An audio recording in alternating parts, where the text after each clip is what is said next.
I figured we could head over to the Macaroni Grill. They have pretty good food, I guess. Quick thinking, right? Smooth, too. Not smooth or quick enough to back out of this date, though. I was bullied into opening the truck door by social convention, and my inability to be a total asshole to an obese girl. Have you ever seen films of the paratroopers getting on planes prior to jumping into Normandy? Burdened by 100 pounds of gear and parachute, those brave men struggled up the ladders into DC-3s, teetering on the threshold until they got a helpful shove from the man behind them. Watching this woman get into my truck was quite similar. She huffed and puffed, quivered and jiggled, and finally slopped herself into the passenger seat. My huge Dodge truck with a 3/4-ton suspension groaned. When I got back on my side, I swear my truck had a 10-degree list to starboard. Walking into the restaurant with her, I was as embarrassed as I've been since a very unfortunate incident in 4th grade. The men cast pitying looks at me, and the women were not much better. The servers looked at her greedily, knowing there was economic opportunity in a woman who obviously ate so much. Dinner conversation was uncomfortable, until I struck upon an idea. I asked about her past relationships. If I wasn't going to get to know the future Mrs. Savage Henry, I could at least do anthropological research into the kind of man who sought a woman such as this. She was emboldened by my seeming interest in her. Oh,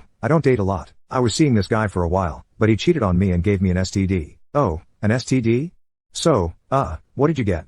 Like she had won a raffle or grab bag or something. I have genital warts. Don't worry, though, I get them frozen off and you won't catch anything. We can still have sex. I hope we do have sex later. I'm having a really good time with you. I promise it will be great. The last part was said with what I assume was a conspiratorial wink, but it looked like some adipose-triggered facial tic. Okay, I said. That was the final blow for me. At that point in my life, I might have sunk so low as to use this poor creature for sex, but the thought of warts on my unit put the kibosh on that. We sped through dinner, her surely thinking I was excited by the promise of wading through folds of Limburger-scented chub in search of her diseased lady parts, and me wishing for an ejection seat instead of a booth. When we pulled up in front of her apartment building after dinner, I made the usual excuses about being tired and having to work early in the morning. You'll call me, right?